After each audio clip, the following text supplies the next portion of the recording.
السلام علیکم دوستوں، نئے آنے والے معزز سامعین سے گزارش ہے کہ جنہوں نے ابھی تک ہمارے چینل کو سبسکرائب نہیں کیا، برائے مہربانی ہمارے چینل کو سبسکرائب کریں اور بیل آئیکن کو ضرور پریس کریں تاکہ ہر نئی آنے والی ایپیسوڈ آپ کو بروقت مل سکے۔ ناول روزی راسکل، مصنف مظہر کلیم ایم اے، ایپیسوڈ 4۔ کیا ہوا ہے اسے؟ جوانا نے حیرت بھرے لہجے میں کہا۔ احمق لڑکی ہے، کہہ رہی تھی کہ باس نے اس کی توہین کی ہے، اس لیے باس کو واپس بلاؤ۔ میں نے اسے سمجھانے کی کوشش کی لیکن اس نے اچانک مجھ پر حملہ کر دیا، ٹائیگر نے منہ بناتے ہوئے کہا۔ حملہ کر دیا؟ کیا مطلب؟ جوانا نے حیران ہوتے ہوئے کہا۔ اس کا خیال ہے کہ وہ دنیا کی بہترین لڑاکا ہے اور کوئی بھی لڑائی بھڑائی میں اس کا مقابلہ نہیں کر سکتا، ٹائیگر نے کہا اور آگے بڑھ کر اس نے اسے بازو سے پکڑا اور گھسیٹ کر ایک کونے میں موجود صوفے پر ڈال دیا۔ لڑائی سے تمہارا مطلب مارشل آرٹ ہے یا نوچنے کھسوسنے کو لڑائی کہہ رہے ہو؟ جوانا نے ایسے لہجے میں کہا جیسے اسے یقین نہ آ رہا ہو کہ کوئی لڑکی مارشل آرٹ کے انداز میں بھی لڑ سکتی ہے۔ مارشل آرٹ کے تحت ویسے ایک بات ہے، اس کے جسم میں پھرتی اور تیزی ہے اور اسے بہرحال کسی حد تک مارشل آرٹ سے بھی واقفیت ہے، ٹائیگر نے جواب دیا۔ اوہ، پھر تو واقعی یہ ایک عجوبہ ہے، اب اس کا کیا کرنا ہے؟ جوانا نے مسکراتے ہوئے کہا۔ کیا کرنا ہے؟ اسے ہوش میں لے آنا ہے۔ اب یہ عورت ہے اس لیے اس کے چہرے پر تھپڑ بھی تو نہیں مارے جا سکتے، اس لیے پانی ہی ڈالنا پڑے گا، ٹائیگر نے ایک طویل سانس لیتے ہوئے کہا۔ میں لے آتا ہوں پانی، جوانا نے کہا اور تیزی سے واپس مڑ گیا۔ تھوڑی دیر بعد وہ واپس آیا تو جوزف بھی اس کے ساتھ تھا۔ یہ جوانا بتا رہا ہے کہ یہ لڑکی مارشل آرٹ جانتی ہے اور اس نے تم پر حملہ کر دیا تھا، جوزف نے اندر آ کر ایسے لہجے میں کہا جیسے اسے جوانا کی بات پر یقین نہ آ رہا ہو اور وہ تصدیق کرنے کے لیے آیا ہو۔ جوانا نے درست بتایا ہے، ٹائیگر نے مسکراتے ہوئے کہا اور جوانا کے ہاتھ سے پانی کی بھری ہوئی بوتل لے کر اس نے اس کا ڈھکن کھولا اور پانی روزی راسکل کے چہرے پر ڈالنا شروع کر دیا۔ چند لمحوں بعد روزی راسکل کی ساکت جسم میں حرکت کے تاثرات نمودار ہونے لگے تو اس نے بوتل سیدھی کر لی۔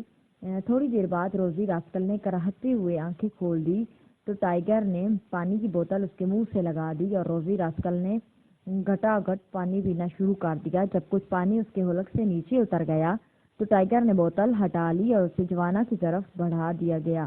روزی راسکل ایک جھٹکے سے سیدھی ہوئی، اس کی آنکھوں میں چھائی ہوئی دھند پانی پینے سے چھٹ گئی تھی اور شعور کی چمک ابھر آئی تھی۔ تم نے یہ کیا کیا تھا؟ یہ میرا فاکس کراس داؤ کیسے ناکام ہوا؟ تمہارا تو دل پھٹ جانا چاہیے تھا، لیکن اس کی بجائے میں دیوار سے جا ٹکرائی۔ یہ کیا ہوا؟ روزی راسکل نے حیران ہوتے ہوئے کہا۔ Fox cross? تو کیا تم فاکس کراس کے بارے میں جانتی ہو؟ جوانا نے انتہائی حیرت بھرے لہجے میں کہا۔ فاکس کراس داؤ تو میرا خاص داؤ ہے، میں نے بڑے بڑے لڑاکوں کو اس داؤ سے چت کر دیا ہے، لیکن نہ جانے کیا ہوا، یہاں میں مار کھا گئی۔ Fox cross? تو کیا تم فاکس کراس کے بارے میں جانتی ہو؟ جوانا نے انتہائی حیرت بھرے لہجے میں کہا۔ فاکس کراس داؤ تو میرا خاص داؤ ہے، میں نے بڑے بڑے لڑاکوں کو اس داؤ سے چت کر دیا ہے، لیکن نہ جانے کیا ہوا کہ یہاں میں مار کھا گئی، روزی نے حیرت بھرے لہجے میں کہا۔ فاکس کراس داؤ لگاتے ہوئے اپنے جسم کو اس قدر اونچا نہیں اٹھانا جتنا تم نے اٹھا لیا تھا، اس لیے تم مجھے سلائیڈنگ مارنے کا موقع مل گیا اور تم توپ سے نکلے ہوئے گولے کی طرح دیوار سے جا ٹکرائی، ٹائیگر نے مسکراتے ہوئے جواب دیا۔ اوہ ہو، تم تو واقعی لڑاکا ہو۔ اوہ ہو، تو تم نے فاکس کراس کو سلائیڈنگ کے ذریعے ناکام بنایا تھا؟ یہ تو انتہائی حیرت انگیز بات ہے، روزی راسکل نے اٹھ کر کھڑے ہوتے ہوئے کہا، لیکن اٹھتے ہی وہ لڑکھڑائی اور پھر صوفے پر بیٹھ گئی۔ اس کے چہرے پر یکلک شدید تکلیف کے تاثرات ابھر آئے تھے۔ یہ مجھے کیا ہو گیا ہے؟ مجھ سے تو کھڑا بھی نہیں ہوا جا رہا، روزی راسکل نے خوف بھرے لہجے میں کہا۔ ٹائیگر نے تم سے رعایت کر دی ہے لڑکی، اس لیے تم ابھی اٹھ کر کھڑی ہونے میں کامیاب ہو گئی ہو، ورنہ اگر یہ واقعی سلائیڈنگ مار دیتا تو تمہاری باقی ساری عمر زمین پر رینگ سے گزر جاتی، جوانا نے منہ بناتے ہوئے کہا اور آگے بڑھ کر اس نے روزی راسکل کو ایک ہاتھ سے بازو سے پکڑ کر ایک جھٹکے سے فضا میں اٹھایا اور پھر اس سے پہلے کہ روزی راسکل سنبھلتی، جوانا کا ہاتھ گھوما اور ساتھ ہی روزی راسکل کا جسم بھی ہوا میں گھوما۔ اسی لمحے جوانا کا دوسرا ہاتھ حرکت میں آیا اور روزی راسکل چیختی ہوئی گھوم کر صوفے پر جا گری۔ اب کھڑی ہو کر دیکھو، جوانا نے پیچھے ہٹتے ہوئے کہا تو روزی راسکل اٹھ کر کھڑی ہوئی اور پھر اس کے چہرے پر ایک بار پھر حیرت کے تاثرات ابھر آئے۔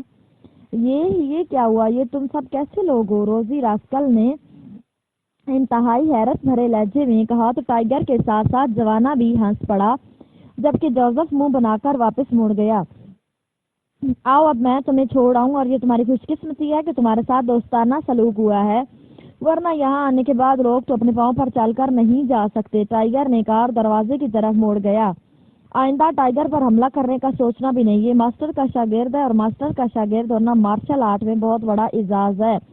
جوانا نے روزی راسکل کے ساتھ چلتے ہوئے کہا۔ ماسٹر؟ کون ماسٹر؟ روزی راسکل نے چونک کر حیرت بھرے لہجے میں کہا۔ علی عمران، جوانا نے دروازے سے باہر نکلتے ہوئے کہا۔ عمران؟ یعنی تمہارا مطلب ہے جو ٹائیگر کا باس ہے، وہ معصوم اور خوبصورت سا نوجوان؟ اس کی بات کر رہے ہو تم؟ روزی راسکل نے ٹھک ٹھک کر روکتے ہوئے کہا۔ ہاں، وہی معصوم اور خوبصورت سا نوجوان، وہ میرا ماسٹر ہے۔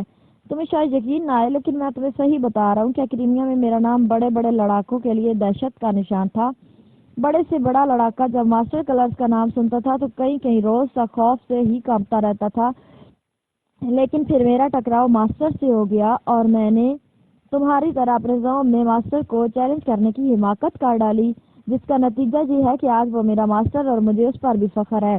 جوانا نے مسکراتے ہوئے کہا۔ Master colours? کیا مطلب ہے؟ کیا تم قاتل تھے؟ روزی راسکل نے حیرت بھرے لہجے میں کہا۔ وہ اس وقت تک پوسٹ میں پہنچ چکے تھے۔ ہاں، پیشہ ور قاتل۔ ماسٹر کلرز پیشہ ور قاتلوں کی ہی تنظیم تھی، جوانا نے کہا۔ اوہ، پھر تو تم میرے ہی ہم پیشہ ہوئے۔ میں بھی پیشہ ور قاتلہ رہی ہوں، لیکن پھر میں اس کام سے بور ہو گئی تو میں نے اسے چھوڑ دیا، روزی راسکل نے حیرت بھرے لہجے میں کہا۔ اوہ، تو تم بھی پیشہ ور قاتلہ رہی ہو؟ حیرت ہے، تم نے تو مجھے بھی حیران کر دیا۔ میں شاید زندگی میں پہلی بار کسی عورت کے بارے میں سن رہا ہوں کہ وہ پیشہ ور قاتلہ ہو، جوانا نے حیرت بھرے لہجے میں کہا تو روزی راسکل بے اختیار ہنس پڑی۔ مجھے بھی تم لوگوں سے مل کر خوشی ہوئی، پھر ملاقات ہوگی، روزی راسکل نے کار کے قریب پہنچ کر کہا۔ ٹائیگر ڈرائیونگ سیٹ پر بیٹھ چکا تھا۔ یہ ماسٹر پر منحصر ہے، فی الحال تم جاؤ، جوانا نے مسکراتے ہوئے کہا اور واپس مڑ گیا تو روزی راسکل دروازہ کھول کر کار میں بیٹھ گئی۔ اب تمہیں تمہارے کلب میں پہنچاؤں؟ ٹائیگر نے رانا ہاؤس سے باہر آتے ہی کہا۔ نہیں، اب میں تمہارے ساتھ رہوں گی تمہارے کمرے میں، تاکہ تم سے مارشل آرٹ سیکھ سکوں، روزی راسکل نے کہا اور ٹائیگر بے اختیار چونک پڑا۔ ارے کیا کہہ رہی ہو؟ مجھے مارشل آرٹ تو نہیں آتا، بس ویسے ہی ہاتھ پیر چلا لیتا ہوں۔ اگر تم نے مارشل آرٹ سیکھنا ہے تو پھر تمہیں باس کی شاگرد بننا پڑے گا، ٹائیگر نے مسکراتے ہوئے کہا۔ تو پھر مجھے اس کے فلیٹ پہنچا دو، روزی راسکل نے کہا۔ میں تمہیں تمہارے کلب چھوڑ دیتا ہوں، باس کے فلیٹ کا نمبر بتا دیتا ہوں، تم اپنے طور پر وہاں چلی جانا، ورنہ اگر باس کو معلوم ہو گیا کہ میں نے تمہیں فلیٹ تک پہنچایا تو پھر میری جان بچنا مشکل ہو جائے گی، ٹائیگر نے کہا۔ چلو ویسے ہی صحیح، میں خود وہاں چلی جاؤں گی اور پھر دیکھوں گی کہ تمہارا باس کیسے مجھے مارشل آرٹ کے داؤ نہیں سکھاتا، روزی راسکل نے کہا اور ٹائیگر نے مسکراتے ہوئے اس بات میں سر ہلا دیا۔ میری سمجھ میں یہ بات نہیں آ رہی کہ چیف نے تمہیں میرے ساتھ کیوں بھیجا ہے، تنویر نے ساتھ والی سیٹ پر بیٹھے ہوئے کیپٹن شکیل سے مخاطب ہو کر کہا۔ وہ دونوں اس وقت ایک جیٹ جہاز کی سیٹوں پر موجود تھے اور جہاز کی منزل گریٹ لینڈ کا دارالحکومت تھی۔ کیوں؟ تمہیں اس بات پہ حیرت کیوں ہو رہی ہے؟ کیا میں تمہارے ساتھ نہیں آ سکتا تھا؟ کیپٹن شکیل نے مسکراتے ہوئے پوچھا۔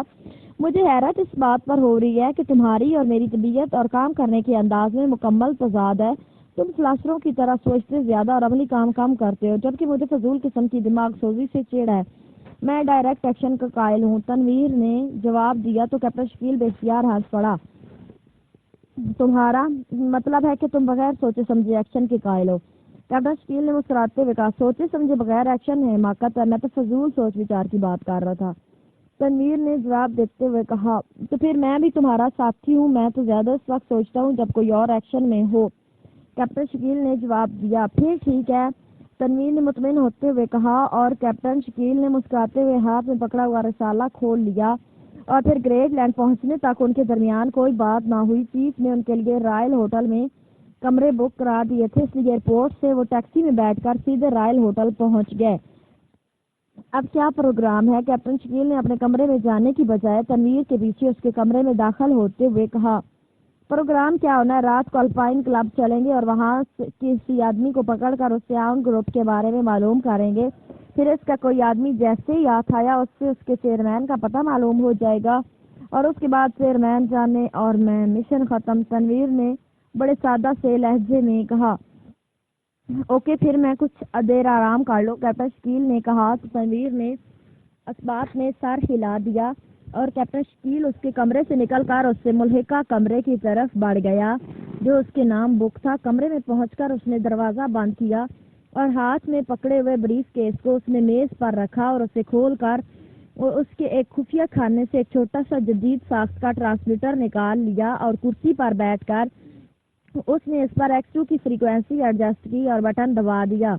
Hello hello captain Shakeel calling. Captain Shakeel نے بار بار کال دیتے ہوئے کہا۔ یس۔ دوسری طرف سے چیف کی آواز سنائی دی لیکن چیف نے اپنا نام کہنے کی بجائے صرف یس کہا تھا کیونکہ اسے معلوم تھا کہ کیپٹن شکیل گریٹ لینڈ سے ہی بات کر رہا ہوگا۔ سر، تنویر نے مشن کے لیے جو پروگرام بنایا ہے اس سے مجھے اختلاف ہے، کیپٹن شکیل نے کہا۔ کیا پروگرام بنایا ہے اس نے؟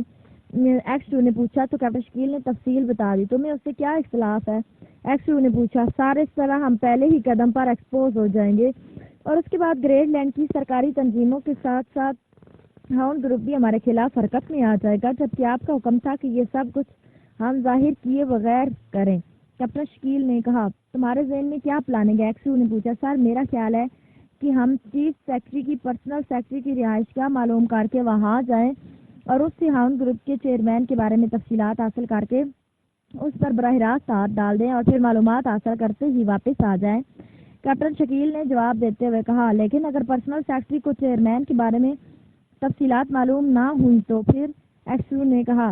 میرا خیال ہے سر کہ اس سے لامحالہ اس بارے میں معلومات ہوں گی کیونکہ چیف سیکرٹری ہی چیئرمین سے رابطہ کرتا ہے اور چیف سیکرٹری کے حفاظتی انتظامات بہت سخت ہوں گے جبکہ سیکرٹری کے سلسلے میں ایسا نہ ہوگا، کیپٹن شکیل نے کہا۔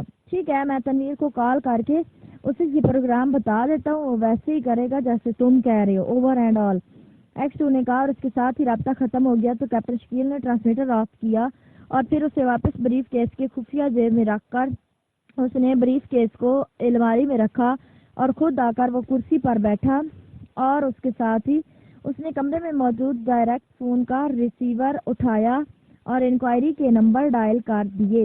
یس انکوائری پلیز۔ رابطہ قائم ہوتی ہی دوسری طرف سے آواز سنائی دی۔ چیف سیکرٹری کی پرسنل سیکرٹری کا ذاتی نمبر چاہیے تھا، میں اس کا کلمی دوست ہوں اور اس سے ملاقات کرنا چاہتا ہوں، میرے پاس صرف اس کے آفس کا پتہ ہے اور اس وقت آفس بند ہو چکا ہوگا، کیپٹن شکیل نے تفصیل سے بات کرتے ہوئے کہا۔